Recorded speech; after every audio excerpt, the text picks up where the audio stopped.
I'm Shannon Amdahl, and as a seasoned real estate broker, I've taught over 200 agents and I've taught multiple brokerage owners how to scale their brokerages. When I started my first brokerage over 12 years ago, I was in a brand new city and I took 19 listings my first month down there and I sold 50 houses that first year. In this video, I want to talk to you about what to do once you take your first listing. So you're sitting there with the seller and you're having this conversation, they're signing the paperwork. Then what should you talk about next? What are some important things that you don't want to miss on that appointment that will, make you look like you don't know what you're doing, right? So one of the first things that you want to make sure you talk to them about is the showing instructions. So make sure you're really clear about how much notice they need, what the process is going to be for a buyer's agent to make that appointment and confirm it, and whether they're going to be leaving for those appointments, taking all the pets. Talk to them also about turning on all the lights, opening all the curtains and the blinds, and also talk to them about security features of, if there's an alarm or anything like that, but also packing up if they have any firearms or any valuables. Make sure you talk to them about all of that and everybody's clear about what to do. Once you start figuring that out, it's a really good idea to make a little document that you can leave with them. I did that, and it just talks about certain things like that, to make sure they clean up after their pets in the backyard and certain things like that that might be overlooked and can be kind of uncomfortable conversations that you don't necessarily want to have every time. And you're just like, here, make sure you read through this. But definitely make sure you talk to them about those showing instructions to make sure everybody's clear.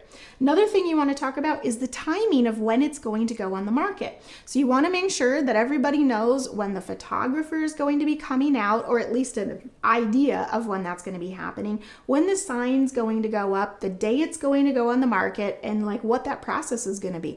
Then you want to talk about open houses. Do they want you to do open houses? Do they not want to have open houses? And if so, how often and for how long of a time, on what days and things like that. So you definitely want to talk about all of that. If they have pets, you want to make sure you talk about all of that, because perhaps they have a cat that they want to make sure that nobody lets the cat out. You've got to put some very explicit instructions in your listing to make sure other agents are very clear about that, because you certainly don't want something awful to happen to their little kitty.